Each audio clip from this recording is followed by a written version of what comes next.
Salut boss, c'est Morgan et bienvenue dans cette nouvelle vidéo où on va faire bien l'analyse physique de Im Tarzan. On va commencer par l'analyse osseuse puis musculaire et enfin je te donnerai des conseils adaptés en fonction de cette morphologie si jamais bien tu as les mêmes points forts et les mêmes points faibles que Im Tarzan. Je suis personne pour lui donner des conseils, mais si jamais bien tu as la même morphologie que lui, eh bien moi tu auras des conseils adaptés pour te permettre de progresser plus rapidement. Donc, Im Tarzan, il a bien des clavicules assez courtes et également un buste assez court. Ce qui fait que il a un abdomen assez long. Quand tu vois en proportion, on est plus ou moins sur du 2 tiers, 1 tiers.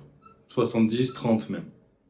Ce qui fait qu'il y a vraiment un buste assez court et des clavicules pas forcément super longues, notamment parce qu'il a aussi un bassin assez large, ou en tout cas en perspective, son bassin et ses épaules sont presque alignées. Concernant ses humérus, il y a des humérus assez courts et des avant-bras plutôt moyen longs. Du fait qu'il a les épaules aussi un peu tombantes, t'as l'impression qu'ils sont un peu plus longs qu'en vérité, mais il reste quand même assez court, ce qui lui fait, alors là forcément il était gras, mais ce qui lui fait des bras quand même assez imposants. Ensuite, concernant ses fémurs, ils sont plutôt moyen longs et des tibias. Je pense que c'est la perspective, mais qui sont aussi plutôt moyen longs. En tout cas, je pense pas que ses tibias soient plus courts que ses fémurs. Donc sur l'aspect musculaire, il a des pecs assez qui prennent quand même une bonne partie de l'espace. Juste, tu vois ici à ce niveau-là, oui, ça s'écarte. Il n'a pas la meilleure génétique pec, mais il n'a pas non plus la pire génétique pec possible. Surtout que on voit bien, alors ici on voit très légèrement, mais ici en fait, ouais, pareil, niveau du milieu des pecs, c'est quand même assez proche. Je pense qu'on le verra mieux ici en final. C'est quand même assez proche, il y a très peu de zones tendineuses et franchement au niveau claviculaire, ça m'a l'air assez bien. Franchement, ça m'a l'air assez bien. Il a, il me semble, un six-pack. Ouais, c'est ça. Un six-pack. Donc là, c'est pas son plus sec. J'ai pas réussi à trouver beaucoup de photos. Mais il a une bonne génétique abdos. Ça va. Il a quand même un buste un peu plus court que ses jambes. Mais il est passé de la génétique de gros lard à la génétique de gros lard, mais avec un six-pack. Et pour ça, félicitations. Ensuite, concernant ses épaules, il a un très beau galbe au niveau des épaules. Franchement, nickel. En plus d'avoir des épaules tombantes, ça lui donne encore plus cet aspect galbé. Et il a forcément aussi de très bons trapèzes. Donc, on le voit surtout ici. Quand tu traces la ligne, ça, c'est uniquement ses trapèzes supérieurs. Et franchement, il a des trapèzes supérieurs incroyables. Alors forcément, tu as la perspective avec les épaules tombantes, mais tu peux pas avoir des. Enfin, il a franchement de très beaux trapèzes, très beaux trapèzes sup, très peu tendineux. Alors après, il y a ses cheveux qui cachent un peu, mais ça m'a l'air pas trop tendineux. Au niveau de son grand dorsal, c'est un peu bâtard parce que on voit pas vraiment. Là, ça s'arrête ici.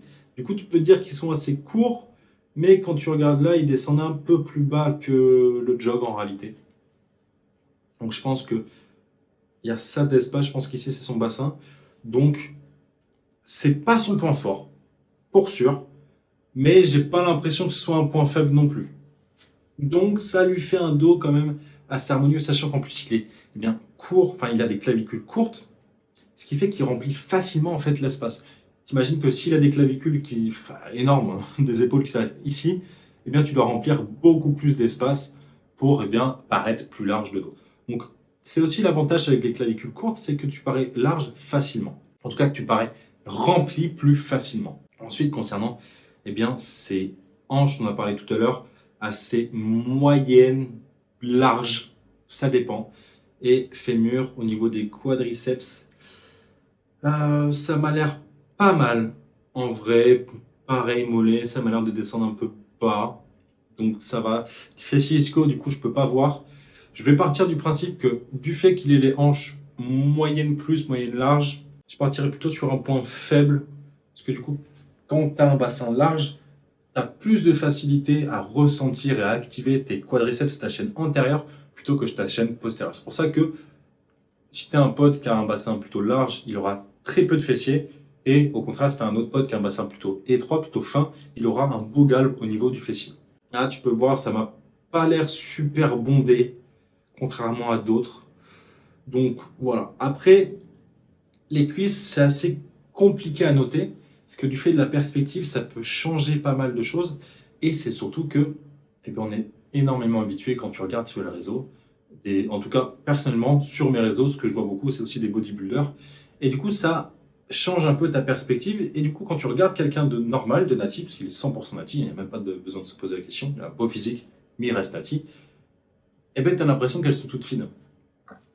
Alors qu'en réalité, je suis sûr qu'il a de très bons cuisseaux.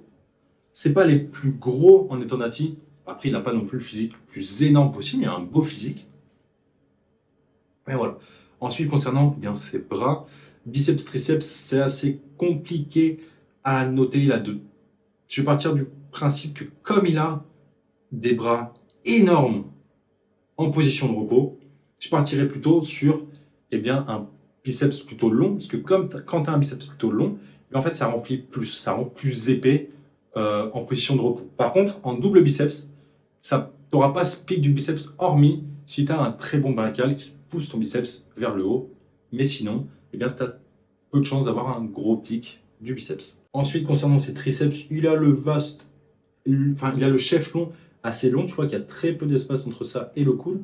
Par contre, son vaste externe, eh bien, il remonte assez. Alors ça, c'est normal, mais j'ai l'impression qu'il est quand même plus proche de l'insertion proximale, donc au niveau de l'épaule, que de l'insertion distale au niveau du coude. Ce qui fait qu'il aura un bon double biceps, mais que en... Alors j'ai oublié le nom de la pose, mais la pose pour les triceps en bodybuilding, il n'aura pas forcément la meilleure génétique pour. Aussi, quand tu regardes son dos, il a un grand rond, mais très très bien développé. Très très très bien développé. Peut-être un peu plus que son grand dorsal, ce qui fait que ça pas forcément le plus harmonieux. Après, il y a forcément encore du travail à faire. Il a un bon potentiel, en vrai, au niveau du dos, pour avoir un dos massif et large. En tout cas, large par rapport à sa carrure en perspective.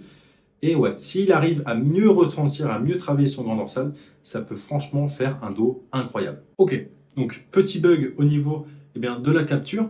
Donc, on disait qu'il avait un point fort au niveau des trapèzes, également aussi au niveau du quadriceps du fait de sa morphologie osseuse. Concernant ses points faibles, on parlait au niveau des pecs par rapport à une compétition de recrutement d'activation.